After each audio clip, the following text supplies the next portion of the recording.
Hey guys, this is Zlewikk.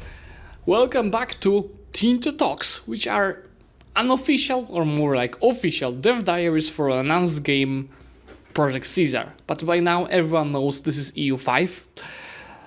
Today I think is gonna be one of the most interesting Tinto Talks so far, because we're gonna talk about the new mechanic that's gonna bring a lot of historical events into the game with a very dynamic and interesting approach. So yeah, it's mentioning here that it is obviously work in progress. By the way, posted at 1453. The mechanic is still work in progress, but its base was created in spring of 2020 already. And you see that they're taking some inspiration from incident system from EU4 and international crisis mechanic from Victoria 2. Let's take a look what the hell is the situation system. So situation is content that involves multiple countries over a period of time. In Project Ceasar, they're using this feature to create historical narrative that creates different experiences, mainly bringing something that did happen for a time period of EU5 into the game, while still leaving a lot of space for the player to decide how this particular situation is gonna end up. What's interesting, each situation will have their own unique, obviously, content, how it can play out. There will be a special UI for the situations and even map modes. So first situation that will start obviously in the very early of the game is Black Death. You see here when you will be setting up your game, there will be some options that you will be able to set up for it. First one being when it's gonna break out. Is it historically 1356? Or do you want to go with a random start? Do you want the Black Death origin to be in Central Asia? Or do you want it to be a bit more random? Imagine it happening in Japan. You can choose the Byzantine name, which was already mentioned. It can be called Eastern Roman Empire, and some information about the ledger. How the Black Death is set up is that, let's say it starts in Central Asia, and it is supposed to kill 40 to 60% of the population in the old world. It's spreading through two main ways. First one is just agented provinces. It's gonna be slowly spreading. If you take a look at the Golden North, it's a good example of this kind of spreading. But then also moving armies and traders, merchants can also spread it. That's why it is already visible in provinces in Anatolia or even in Italy and southern France in the screenshot. Another situation that is very important for this period of game are Italian wars. They can happen in the Age of Discovery, and this is pretty much a fight for the domination over Italy. So they are mentioning that we'll be having a couple of factions fighting for it. There'll be a faction in France, so the strongest stack in France, the strongest stack in Iberia. In the screenshot it's Aragon. I think the Holy Roman Emperor, in the screenshot Austria, and on top of that can be up to 3 leagues that are purely Italian. Like you can see here that there's one brown, there's one pink, and there's one that is green. And interestingly, the first two will dynamically select the leaders, the Italian leagues, based on the strength of calculations, so just the strongest country of the league. How does it end? So well, one of the leagues has to control over 60% of the Italian region, either through conquest or through diplomacy. The Italians themselves can also win it by making sure that the foreign leagues are destroyed through a special peace deal, so probably they have to defeat them in actual war. The situation itself is not only about, kind of a coalitions and wars, but it's giving you some special mechanics. So for example, enemies and rivals of the foreign league leaders are gonna be able to intervene and assist the defending Italians. And it also grants access to unit interactions in order to send aid for any kinds, which can also attract a cheaper condottieri and even create a new Italian leagues. Another one that was already mentioned, I think in the first Tinto Talks by the players when they saw map modes, is the Red Turban Rebellion, because when the game starts in 1337, Yuan Dynasty is close to its end. So the Red Turban Rebellion is gonna be a situation that is gonna allow the Yuan player or AI to play it out. So the rebellion itself is gonna start past 1350, and it's gonna happen where the stability of Yuan drops low. From what I remember, the stability in the game will be between -100 and 100, and when it drops below 25, and the situation can start happening. If you avoid dropping your stability up to Age of Discovery, nothing will happen, but if it drops to that level, you're a bit screwed. Interestingly, the Red Turban Rebels obviously will be small thugs in China, and as soon as they start spawning, they will create their own international organization called the Red Turban Rebels. So it's gonna be a kind of an alliance between the Chinese miners fighting against Yuan. You see why the situation is going on? Events will pop up that will force Yuan to release historical Chinese tags in the historical order. So start with Song, then Wu, Tianwan, etc. And they will join international organization and immediately declare their own independent wars on Yuan. So each one will be separate according to this. Each rebel nation is playable when it spawns, and they can wage war with each other too. So it's not only gonna be Yuan versus Red Turban Rebellions that can fight each other, but also some of these released nations, and that's what says here, some of these released nations can actually help Yuan fighting the rebellious nations. It's gonna all depend on the loyalty towards Yuan, which is gonna be between -100 and 100. Most of them will start with -100. But there will be some of them that will start +50, and this will be mainly to showcase, the Mongolian generals that received more autonomy, but they were still loyal to the Yuan Chinese emperor. How do you end this situation? Where you have to regain stability, and also you have to ensure that after 20 years of the situation happening, there are no more Red Turban rebels. That's how it's gonna end up. Interestingly, all of the states, all of the countries that will be above 50 loyalty will be counted as your allies, meaning that you don't have to defeat them. And once you defeat all of the rebellious Red Turban rebels, the ones with high loyalty will be just inherited, more like annexed by you. But what if happens when Yuan dynasty actually loses and one of the Red Turban rebellions is controlling most of China? Where in this case, if they control over 70% of the locations, they will take over the mandate of heaven. There'll be a lot of unique mechanics around this situation. It is really great for all of the guys that were thinking, oh, we're gonna wait 5 years to have any content. It's gonna be a bourbon game. Look how much content we are already getting in the first, it's not even announced game. There'll be more content coming. But do you imagine something like this being in EU4 1.0 release? Nothing close to that. Well, yeah, some special mechanics that Yuan is gonna receive is gonna be granting titles to release states that are not at war with Yuan to increase their loyalty, but it's gonna cost a hefty fee. They can also negotiate with the local rebellions, which is decreasing the progress of the rebellion to BRICS, so you can stop it from releasing that country. Yuan will be able to call the loyal countries, so with +50 loyalty, into their own wars against the rebels, while the rebel states themselves are gonna have a special CB against Yuan and also against each other. That's gonna make the conquest of the princes cheaper. Oh yeah, on this map mode we've got Yuan that is yellow, green ones are the ones that are loyal, and obviously the other, the brown and the red ones, are not loyal at all. This is it for the main situations explained in this dev diary. But besides that, the ones that are already created and are worth mentioning are the Western Schism, 100 Years War, and Sengoku Jidai, which we'll be discussing in the future Tinto Talks. Now, Johan is asking for suggestions on what else should be included as a situation. So guys, do let me know in the comment section what do you think that should be added. I know that Johan is sometimes watching these videos, so he's gonna definitely check it out.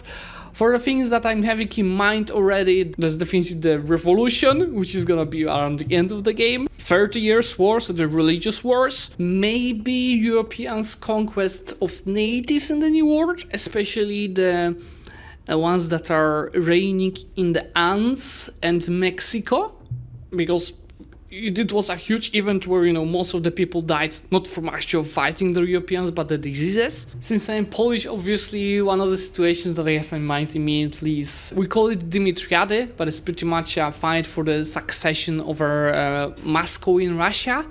where there was no heir and they were looking for the new ruler. Commonwealth was taking a big part of it, right, when they wanted to involve false Dimitri on the throne, and that's where the famous occupation of Moscow came as well.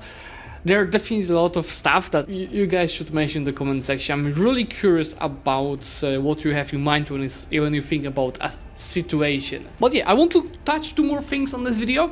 First of all, comment section about this dev diary. And then also I want to show you the maps of France that were posted on last Friday. General rolls the dice during the battle. Calvinists, as written around the previous dev diary. That's Calvinists. The roles won't be changing through the battle. Obviously, the Burgundian succession from EU4 is the best example of a potential situation for EU5. Releasing at 1450 is a painful reminder. You're evil. Had to do it for today. Wait. Today is 29th of May. Oh god, yes, it did happen May 29, 1453. F. So with the Black Death being a situation, does that mean that there are no other plagues, or is it just a special one that's bigger than the others? Black Death uses one of our diseases. There will be more. This is a very good question, because Peltis was taking a look at the game setup, the game settings and rules. He was asking if it would be possible to pretty much lock a ledger, so something that you can do in multiplayer, but for a single player run, that you will not be able to know how many regiments the enemy has, how many levies, how much of manpower. That might be making some of the campaigns, like no balls, more interesting. Another guy is asking about certain situations that's historical for Serbia, and Johan saying that's something else, that's not gonna be a situation that's more a disaster because it only involves one country. If it involves multiple countries, it's a situation. If it's just one country, it's more like a disaster. Oh yeah, the Great Peasant Revolt, good call, good call. What we are seeing here, yeah, 30 Years War, the Team Wars, New World Pandemic. Ah yeah, the Jordan, we are thinking the same. Time of Troubles. Oh yeah, that's the Time of Troubles, that's the name for for Moscow, isn't it? And French Revolt. Are you freaking... this guy is reading my mind! Would something as large as the African slave trade, triangle trade, be a situation that's just purely a mechanic? Oh, the Dutch independence, the Treaty of the Tordesillas, and the War of the Spanish Succession. Guys, yeah... this is really good, this is really good. Is there a way to completely prevent Black Death? Like, doing something even in Asia or Europe to prevent the spreads. Just turn it off in the settings, man. The succession wars will be mechanics, not situations. Dear God, yes. Please tell me that Tartan Dome is one of the situations. Johan is just... There's a question if it's moddable, and Johan is just saying, yes, this is 100% moddable, and you can make the situations as deep as you want. There's a huge potential for the modders already. Will there be plenty of this throughout the ages in the game? There will be some in every age, yes. My point is, again, this game will have much more flavor than you can expect, and 50 times more than EU4 release almost 11 years ago. So Johan is also saying that there will be a few diseases that are crucial for the game, like Black Death, but also the Columbian Exchange. But besides that, there will be also some generic diseases system that will be happening in game. War of the Roses is not a situation, it's a disaster. That's right, it's only one country that is involved. There are no daimyos on the map. That's right, I did see this. And Johan saying daimyos are redacted, and something we'll talk about later this year. Yeah, so if you saw the map of Yuan, there was, I think, Shogunate of Japan without the borders of daimyos. So we can assume that Shogunate is gonna have very special mechanics in this game. How many situations are there currently added, and roughly how many are planned to add? 13 are already finished. We heard about like 6 of them, and we have ideas and plans for many more, and probably even more ideas will come after this post and also this video, because I'm waiting for your suggestions in the comments, guys. Reformation will be having a situation, probably the religious wars, same as the revolutions. Oh, there's a question actually about the Northern War, and Johan is saying it's not gonna be a situation. We have not even started thinking about the achievements yet. That's gonna be... I think that's one of the hardest things that they will have to do. Think about achievements for EU5. Because EU4 did an amazing job with the achievements and the namings, most importantly. And obviously the different start date is giving you a lot of opportunities for new achievements. But thinking about new ones for the same game periods as EU4 has, that's gonna be tough. Would colonial independence movements be a situation? That's the idea they have, so they did not create it yet, but that's in plans. Would there be a situation for the collapse of the Delhi Sultanate? Yes! Everyone asks, what about this, Johan? But no one asks, how are you, Johan? Okay guys, I think this is it for the comment section. I went for 17 pages of them. Let's take a look now at the maps of France. So first of all, you see countries, and as far as I remember, subjects are colored the same way, just lighter as an overlord.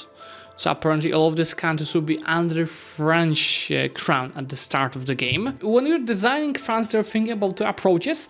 One, when France was united politically, but the control of the territories was very low.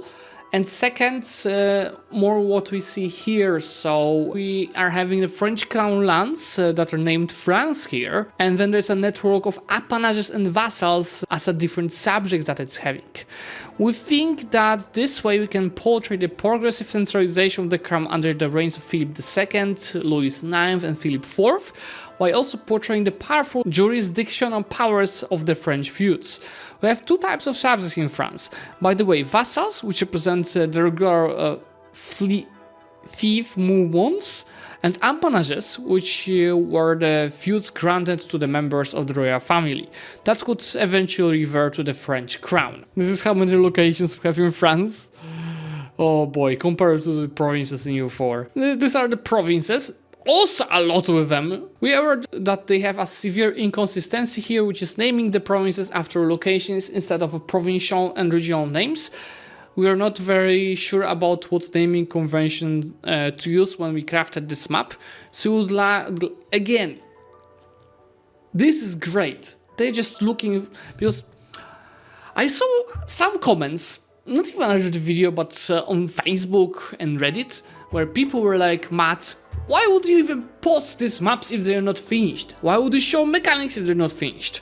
Well, they should post it to get the feedback from people that are even bigger experts, let's say from the locations and provinces and regions and everything of France, so they can adjust it to make it more historically accurate. This is the terrain, which is mostly oceanic, and there's a bit of Mediterranean in the south. A lot of flatlands. I haven't developed in EU4, but I don't think there will be nothing in EU5. Yeah, a lot of farmlands, grasslands, woods. We also read your feedback regarding the terrain of France, although we already know of some issues to correct. Example, changing the vegetation of the landes to sparse instead of forest. They're taking care of that small stuff. There are the cultures as well. There's Francien, Berrichon, Poitevin, Gallo, Norman, Picard, Languedocian, Gascon. Although there are two big cultural divisions of the French cultures, Languedoil and Languedoc, we think that the regional subdivisions would make the situation more accurate for 1337, where there is a long way until the cultural unification of France. But a very interesting situation, only 0.8% of the population is a different religion, Judaism. We haven't portrayed any Catholics heresy yet. Maybe Catars should still have some room in the Languedoc.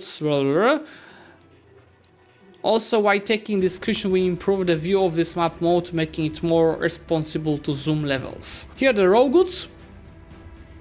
Again, this is great and very detailed. I'm no expert of the trade goods of France, but I'm sure that there will be some adjustments to it based on the feedback from the people. They mentioned that the gold mines that are in the middle of the map, they will die soon as they're exploited around that time. Oh, here, markets, and I see a trade route.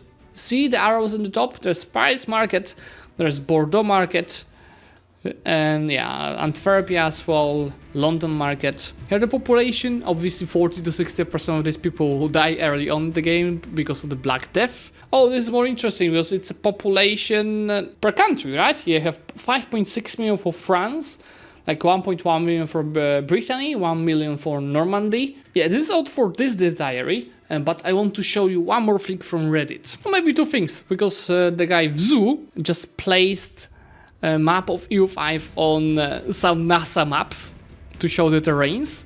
There's not much that you can read from it, but it certainly looks interesting. This looks much more interesting, the Kingdom of Hungary. And you know, where it's actually showing where there are mountains in game, right? And where there are actual mountains. And finally, somebody posted a true size of EU5 map that we've seen so far. Pixels wise. You see this small piece of crap in the bottom left corner? Yeah, that's your beloved EU4. Do you see how big this stuff is? Like, literally, England is size of whole Western Europe in EU4. And yes, I saw comments saying, oh, my PC is gonna burn down because of this. Like, why would they do that? Nobody's gonna play this game because it's gonna be just taking too much of power. Well, you have to understand that the main issue of EU4 is this efficiency of the Clausewitz engine. The Clausewitz engine is 11 years old and it's not doing well with developed EU4. It was doing well with early stages of EU4, but since they added a lot of provinces, mechanics and stuff for the AI to do, it is really not good quality. But the engine is old, it's 11 years old. So we can be almost sure that EU5 will have at least an updated engine, if not a new engine, and that will be running. So even though the map will be so much bigger, there will be pops, I at least hope that the speed of the game won't be worse than in EU4. That's at least not worse than in EU4, and maybe even better. We'll see about that. I did see some comments from Johan saying that in the current test they don't see issues with the speed of the game. Obviously the game is not finished, and maybe Johan is testing on a really good PC, so we don't know the details. But I tend to be optimist, and I'm also optimistic about this one. And if you're also optimistic about EU5, please do remember to leave a like on this video and obviously subscribe to the channel to get notified about the next Intel Talks. Bye bye!